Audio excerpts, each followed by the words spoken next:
A modest gathering on a momentous day, the capital's first gay pride in 1972. But it took 5 years after the legalisation of homosexuality in 1967 for this to happen. Thought by some as radical, welcomed by others. There was a great feeling in these clubs that we're all in the same boat, you know. Men like Stuart. He was forced to come out in the 50s after being spotted with his partner, a move that changed the course of his life.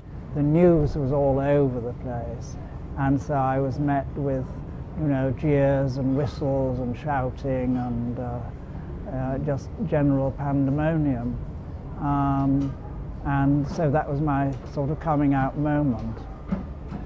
So I decided after a bit that I'd had enough of that.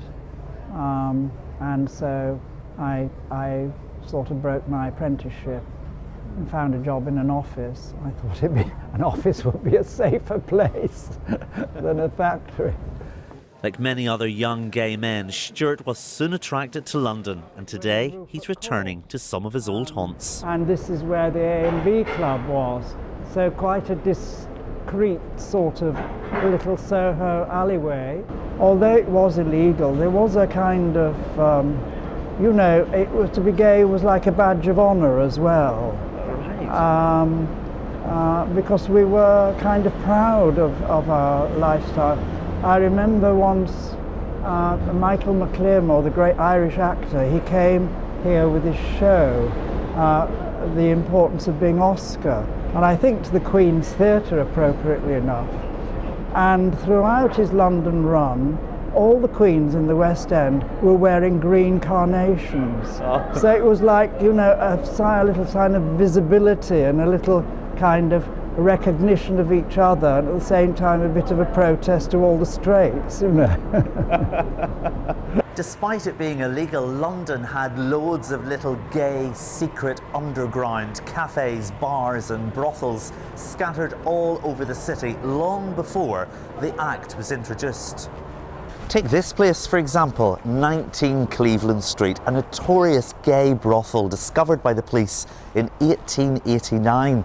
Popular amongst the aristocracy of the day, and rumour has it Queen Victoria's very own grandson, Prince Albert Victor, was a regular visitor.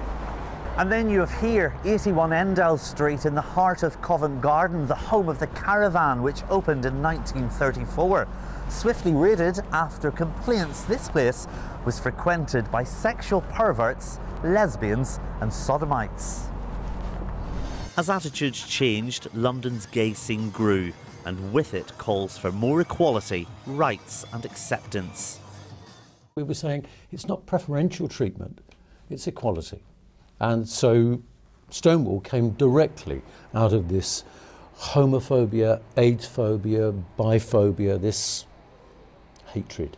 Well, much has changed since Stuart first came to London, and today's an opportunity to return to a spot that holds special memories. Well, I spent my 21st birthday in there, actually. No, it was a lovely time. Lots of young queens there. The club's now gone, but the memories haven't. And despite 50 years of change, Stuart and Michael agree there's still more to be achieved. Thomas Magill, BBC London News.